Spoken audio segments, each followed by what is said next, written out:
Olá pessoal, tudo bem? Meu nome é Verônica, sou professora de Histologia e Embriologia e essa semana eu quero falar com vocês sobre a embriologia do sistema reprodutor. Nós vamos dividir a aula de sistema reprodutor em vários episódios. No primeiro episódio, que é o episódio de hoje, vamos falar sobre o processo de formação das gônadas masculina e feminina. Como é que os testículos são formados? Como é que os ovários são formados? O que determina a formação de um testículo e não de ovário? Preparados para mais essa aula de hoje? Vamos lá? Embriologia do sistema reprodutor, gônadas. São objetivos da nossa aula de hoje determinar os folhetos formadores das gônadas, descrever o processo de formação dos testículos e descrever o processo de formação dos ovários. E para isso a gente tem que saber, inicialmente, a partir de que folheto embrionário as gônadas são formadas.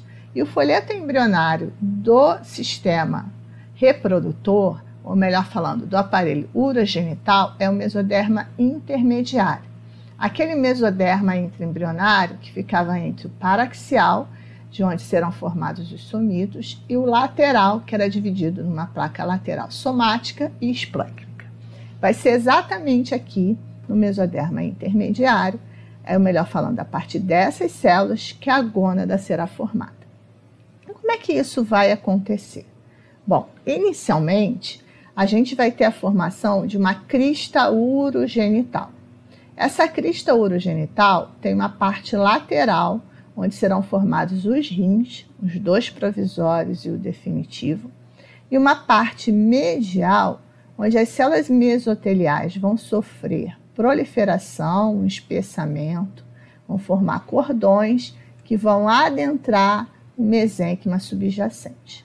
Além disso, além das células mesoteliais e do mesênquima, forma também a crista genital, ou crista gonadal, células germinativas primordiais que foram formadas no epiblasto, migraram para o saco vitelino e do saco vitelino migraram através do mesentério dorsal para a gônada em desenvolvimento. Mas que gônada é essa que está se desenvolvendo aqui? Nessa fase, a gônada está num estágio ainda indiferenciado.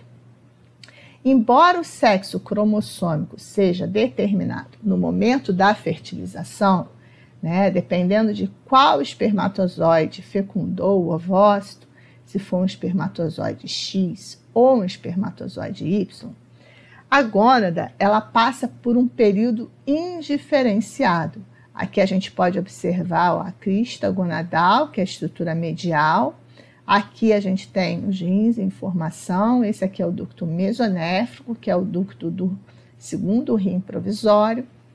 E aqui a gente também observa uma outra estrutura que vai ser formada a partir de uma invaginação do mesotélio, que é o ducto paramesonéfrico. Essa crista gonadal inicialmente se diferencia numa gônada indiferenciada, tá? E depois, essa gônada indiferenciada vai formar um testículo, um ovário. Mas o que determina a formação do testículo ou do ovário? O que vai determinar a diferenciação da gônada em testículo ou em ovário? Um gene, o gene SRY, que sabe onde está? Está aqui, no braço curto do cromossoma Y. Esse gene SRY só para estar presente em embriões do sexo masculino. E esse gene é chamado de fator testículo determinante. A gente vai ver que é o gene SRY que faz com que a gônada se diferencie em testículo. Na ausência do gene SRY, como acontece aqui em embriões do sexo feminino, a gônada vai se diferenciar em ovário. Sendo que na aula de hoje, primeiro a gente vai falar da formação dos testículos, tá? Essa estrutura par, que está alojada no saco escrotal, que é envolvido por uma túnica fibrosa chamada de túnica albugínea, da qual partem septos que dividem o testículo em lóbulos testiculares. Dentro de cada lóbulo testicular, nós temos os túbulos seminíferos. E aqui nessa porção posterior do testículo, chamada de mediastino testicular, nós encontramos os túbulos retos e a rede testicular. Como é que essas estruturas aqui são formadas? A partir de que semana a gente vai ter a formação dessas estruturas e o que determina a diferenciação da gônada em testículo? Já sabemos que o fator testículo determinante é o gene SRY. E esse gene SRY estimula as células somáticas gonadais a sintetizarem uma proteína SRY. E essa proteína SRY faz com que as células somáticas de sustentação, que derivam do mesotélio gonadal, se diferenciem em células de Sertoli. As células de Sertoli, por sua vez, vão produzir duas substâncias. Uma substância é o hormônio antimileriano, que vai estimular a degeneração dos ductos paramesonéfricos, que são também chamados de ductos de Miller. Por que esses ductos têm que degenerar?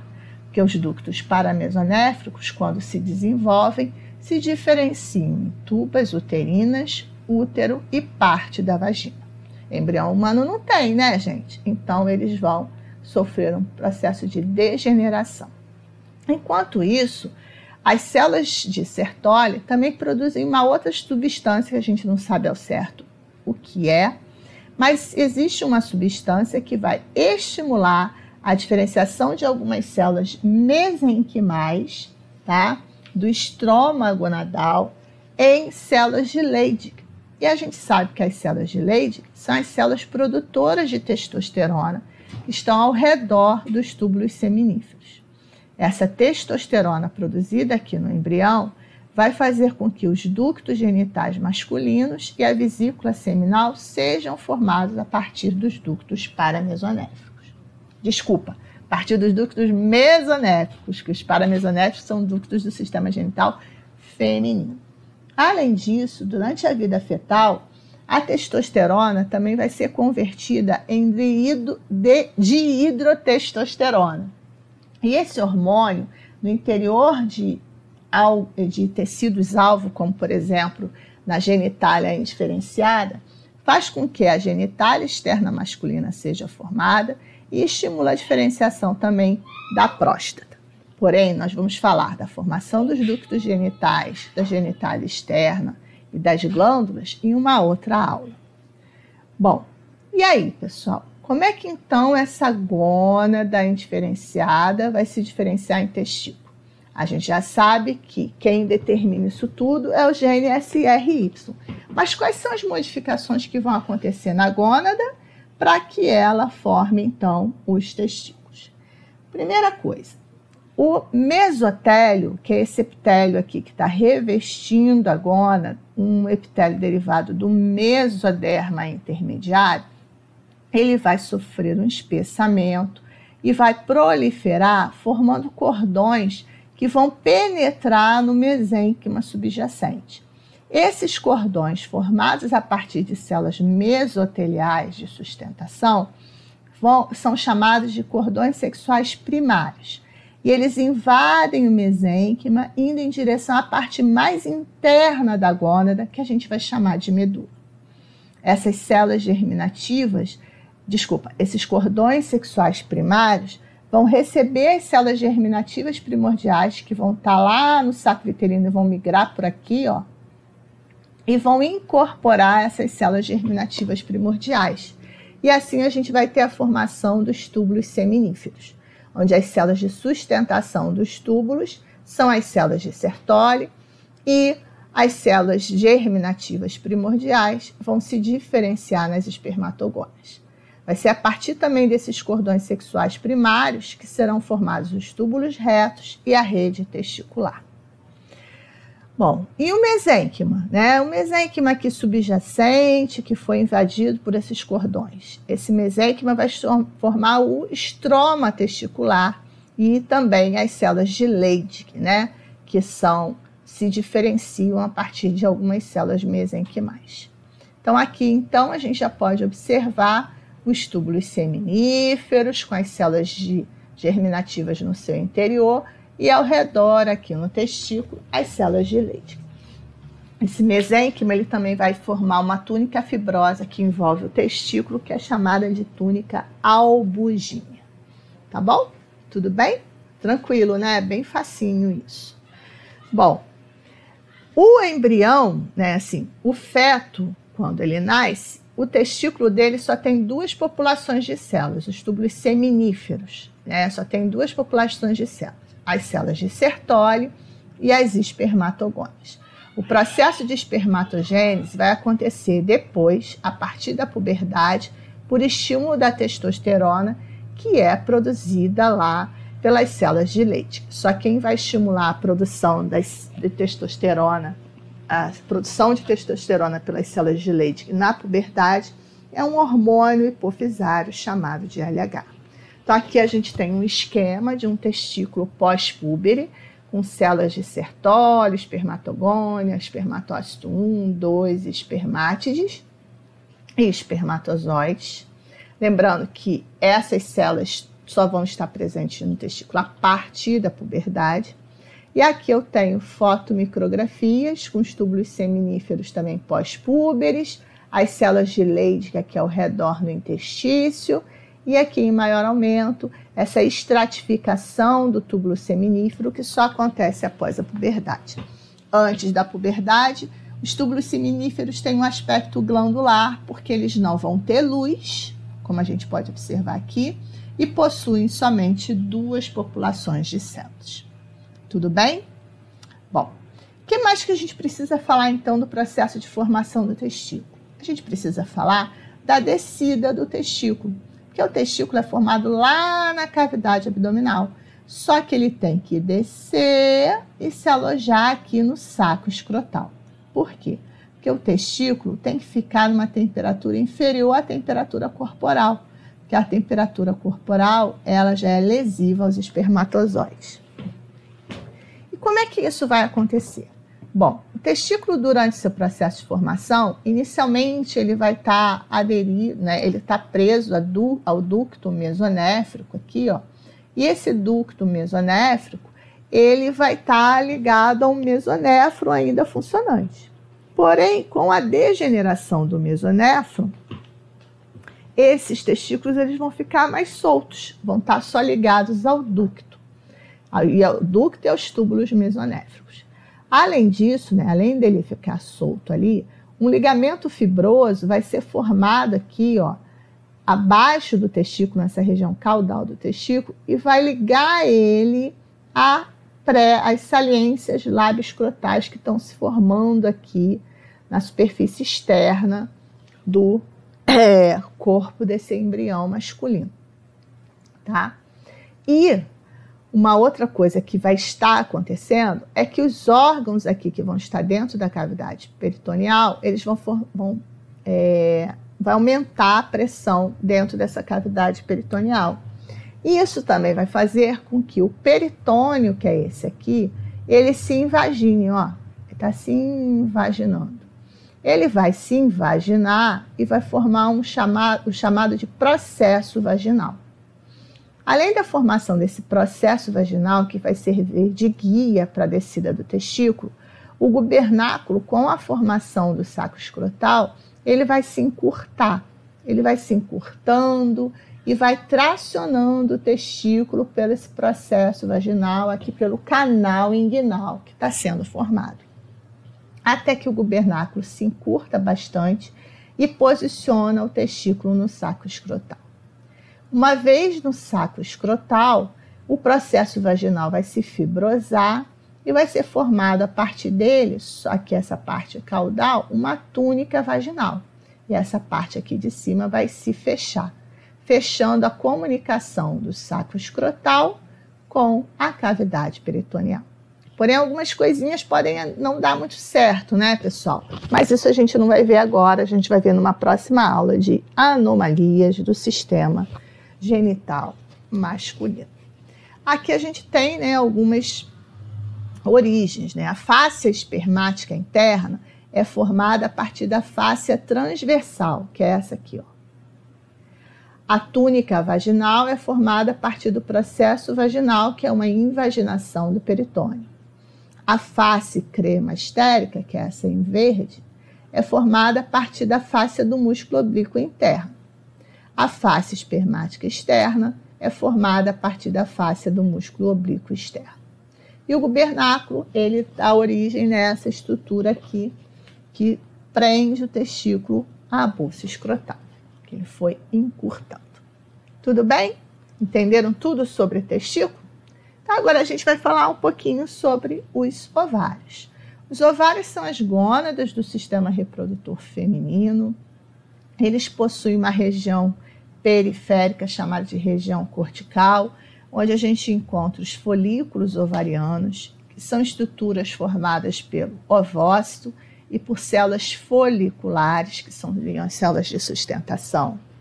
Internamente, esses ovários têm uma região medular, que é formada simplesmente por tecido conjuntivo, vasos e nervos, o estroma ovariano. Além disso, o ovário tem um revestimento epitelial aqui, um epitélio que varia de cúbico a pavimentoso simples. Como é que essa gônada aqui vai ser formada? A gente já está vendo aqui que é diferente do testículo, a região do ovário que é funcional é a região cortical. No testículo era a região medular.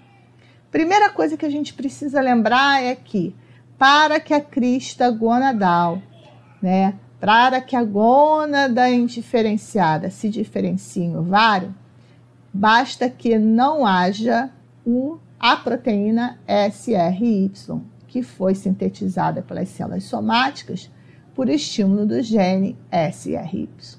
E aqui não tem, pessoal? Por quê?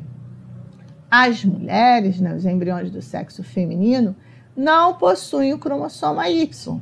E é no cromossoma Y que nós temos a proteína, o gene SRY. Então, na ausência do gene SRY, a gônada indiferenciada se diferencia em ovário. Assim como nos embriões do sexo masculino, a gônada indiferenciada possui células de 3 fontes. As células mesoteliais, que vão se espessar, as células mesenquimais, o mesênquima subjacente, e as células germinativas primordiais, que vão migrar lá do saco vitelino. Mas como é que todo esse processo vai acontecer? Aquele epitélio, naquele mesotélio, assim como no testículo, ele vai proliferar e vai penetrar no mesênquima, formando os cordões sexuais primários. Só que esses cordões sexuais primários aqui no ovário, eles vão entrar em processo de degeneração, olha aqui, lá na região medular.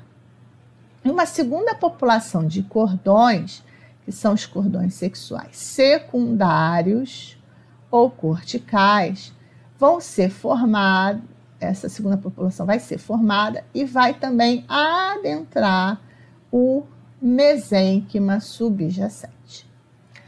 Essa segunda população de cordões, que vai penetrar no mesênquima, que a gente pode observar de novo, os cordões sexuais primários em degeneração, e aqui essa segunda população de cordões sendo formada, conforme ela vai penetrando lá no mesênquima, as células germinativas primordiais que migraram ali pelo mesentério vão sendo incorporadas a elas. Aqui a gente pode ver uns pontinhos, nesses cordões sexuais secundários. Essas células germinativas primordiais vão se diferenciar em ovogônias, aqui. As células dos cordões sexuais secundários vão se diferenciar em células de sustentação que se organizam ao redor das germinativas primordiais, que são as células foliculares. E o mesênquima subjacente vai ser o estroma ovariano. A gente tem, por exemplo, as células de Dateca, que são células conjuntivas, que estão presentes em folículos a partir da puberdade, se diferenciando do mesênquima subjacente. Uma outra coisa importante que a gente observa aqui nessas imagens é que, como não tem testosterona, os ductos mesonéfricos entram em processo de degeneração.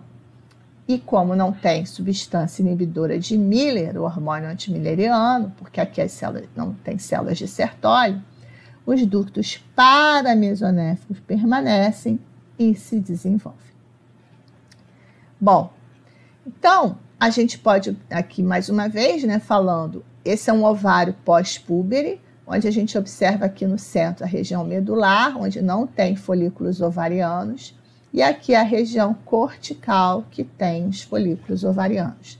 Isso porque esses folículos são formados a partir dos cordões sexuais secundários ou corticais, que não entram, não chegam até a medula, tá? Em maior aumento, a gente pode observar aqui um folículo primordial, que são os folículos que a gente tem quando nasce, né, com o embrião do sexo, o feto feminino tem quando nasce, que é formado por um ovócito primário, que se diferenciou das ovogônias, e uma camada de células foliculares achatadas, que se diferenciaram das células dos cordões sexuais secundários. Então, a origem dessas células foliculares achatadas é mesotelial. E aqui um folículo que vai estar presente na puberdade, que é um folículo primário multilaminar, onde a gente já pode observar ao redor dele células conjuntivas se diferenciando, formando a teca interna, que deriva do mesênquima subjacente, né? Então, toda essa parte conjuntiva aqui vai derivar do mesênquima subjacente. Pessoal, o ovário ele também sofre um processo de descida. A gente vai falar melhor desse processo de descida do ovário na próxima aula, quando a gente vai falando dos ductos paramesonéficos. Mas essa descida, quando comparada com o do testículo, ela é muito insignificante, porque aqui o gubernáculo ele não vai se encurtar, tá? E vai ser formado a partir desse gubernáculo um ligamento. Ligamento esse, como por exemplo, ligamento largo do útero, que vai elevar os ovários no 3º mês de gestação. Mas isso é um papo para a próxima aula, ok?